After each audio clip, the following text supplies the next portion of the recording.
नमस्कार दोस्तों, हम सभी लोग यहाँ पे किसी भी सामान या वस्तु को खरीदने के लिए पैसों का यूज करते हैं। ऐसा पैसा जिसे हम लोग फिजिकली टच कर सकते हैं या फिर छू सकते हैं। लेकिन दोस्तों, क्या आप ऐसा इमेजिन कर सकते हैं कि आज के टाइम पे ऐसा कॉइन भी एग्जिस्ट करता है जिसे हम फिजिकली टच तो नहीं कर सकते, लेकिन उसका यूज किया जा सकता है एक्सचेंज करने के लिए या कोई गुड्स को बाय करने के लिए उस कॉइन का यूज किया जा सकता है। दोस्तों, कुछ ऐसा ही है बिटकॉइन क्रिप्टो करेंसी। दोस्तों, अगर फिर भी आपको समझ में नहीं आया तो इसे एक एग्जाम्पल के थ्रू समझते हैं। देखिए, ये है मेरे पास 100 रुपए जिसे हम फिजिकली टच कर सकते हैं या फिर देख सकते हैं, छू सकते हैं। लेकिन ऐसा बिटकॉइन के साथ में नहीं होता। वो सिर्फ डिजिटल या वर्चुअल फॉर्म में होते हैं जिसका यूज तो किया जा सकता है लेकिन उससे फिजिकली टच नहीं किया जा सकता। तो दोस्तों, आइए आज के इस वीडियो में जानते हैं इसी डिजिटल बिटकॉइन क्रिप्टो करेंसी के बारे में। इस बिटकॉइन का हिस्ट्री क्या है, इसकी शुरुआत कब से हुई थी और बिटकॉइन को क्रिप्टो करेंसी ही क्यों कहा जाता है, बिटकॉइन को मैनेज कैसे किया जाता है और बिटकॉइन क्रिप्टो करेंसी को कौन यूज कर सकता है और क्या ये इंडिया में लीगल है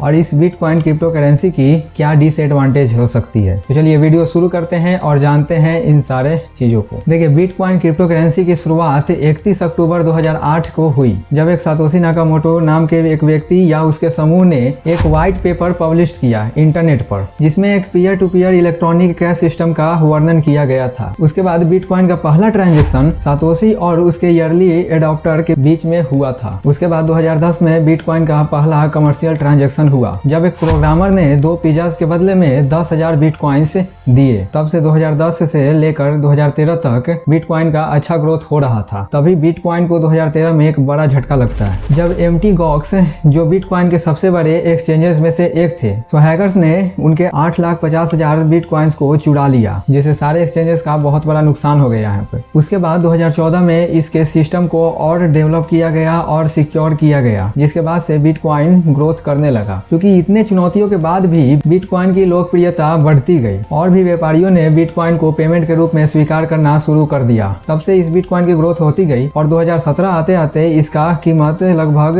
$20,000 तक पहुंच गया और अभी वर्तमान में बिटकॉइन की कीमत लगभग $62,686 तक पहुंच चुका है। अब दोस्तों, ये जानते हैं कि बिटकॉइन को क्रिप्टो करेंसी क्यों कहा जाता है। देखिए, इसका मेनली 5 रीजंस है जो बिटकॉइन को क्रिप्टो करेंसी बनाता है। पहला रीजन है क्रिप्टोग्राफी। बिटकॉइन क्रिप्टोग्राफी एल्गोरिथम का यूज करता है अपने ट्रांजैक्शंस को सिक्योर करने के लिए और नए कॉइन्स को बनाने के लिए। दूसरा रीजन है दोस्तों डिसेंट्रलाइज्ड। दोस्तों, बिटकॉइन डिसेंट्रलाइज्ड नेटवर्क पर काम करता है, जिसमें बहुत सारे कंप्यूटर्स शामिल होते हैं और वो भी बिना किसी सेंट्रल अथॉरिटी के। जैसे कि ये जितने भी बैंक्स हैं ये सेंट्रलाइज्ड है, इन पर आरबीआई या सरकार का अधिकार हो सकता है, लेकिन बिटकॉइन पर सेंट्रल अथॉरिटी का कोई वश नहीं होता है। और तीसरा रीजन है दोस्तों ब्लॉकचेन टेक्नोलॉजी। दोस्तों, ब्लॉकचेन एक पब्लिक इम्यूटेबल लेजर होता है जो सभी बिटकॉइन ट्रांजैक्शंस को रिकॉर्ड करता है। हर ब्लॉकचेन में ट्रांजैक्शंस की लिस्ट होती है और ये सारे ब्लॉक एक क्रोनोलॉजिकल ऑर्डर में लिंक्ड होते हैं। ये सिक्योरिटी, ट्रांसपेरेंसी और सिक्योरिटी को इंश्योर करती है। और चौथा रीजन है दोस्तों पीयर टू पीयर। देखिए, बिटकॉइन सिर्फ डिजिटल फॉर्म में एग्जिस्ट करता है, जिससे बिटकॉइन का एक यूजर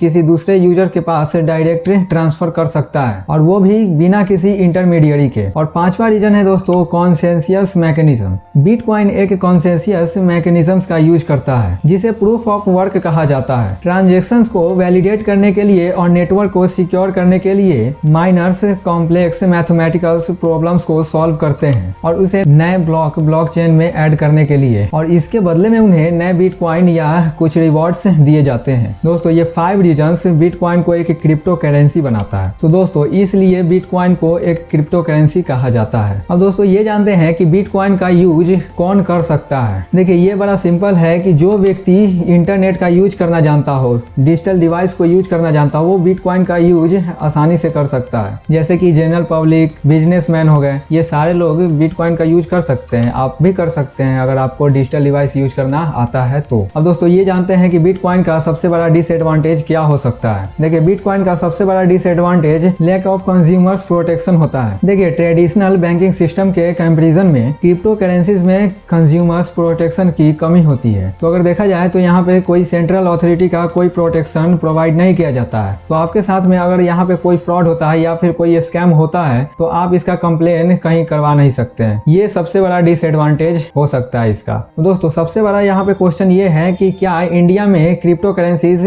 लीगल है? तो दोस्तों इसका आंसर है हाँ, क्रिप्टो करेंसीज इंडिया में लीगल है। लेकिन आपको ये बात पता होना चाहिए कि क्रिप्टो करेंसीज इंडिया में लीगल है, इसमें इन्वेस्ट करना लीगल है, लेकिन अभी भी ये लीगल टेंडर ऑफ मनी नहीं है। मतलब कि आप इसे पैसों की तरह यूज नहीं कर सकते हैं। सो अगर आप चाहो कि क्रिप्टो करेंसीज को पैसों की तरह यूज करना तो शायद आप ना कर पाओ। तो दोस्तों आज हमने जाना कि ये बिटकॉइन क्रिप्टो करेंसीज क्या होते हैं और बिटकॉइन को क्रिप्टो करेंसीज क्यों कहा जाता है और बिटकॉइन को मैनेज कैसे किया जाता है और क्या ये इंडिया में लीगल है और इसके क्या डिसएडवांटेज हो सकते हैं। तो दोस्तों अगर आपको ये वीडियो पसंद आया हो तो आप इस वीडियो को लाइक कर सकते हैं और अपने दोस्तों के पास शेयर कर सकते हैं। और अगर आप इस चैनल का सबसे पहला वीडियो देख रहे हैं तो आप इस चैनल को सब्सक्राइब कर सकते हैं, क्योंकि मैं इस चैनल पर ऐसे ही वीडियोस लाता रहता हूँ। मिलते हैं अगले वीडियो में किसी नए टॉपिक के साथ, तब तक के लिए धन्यवाद।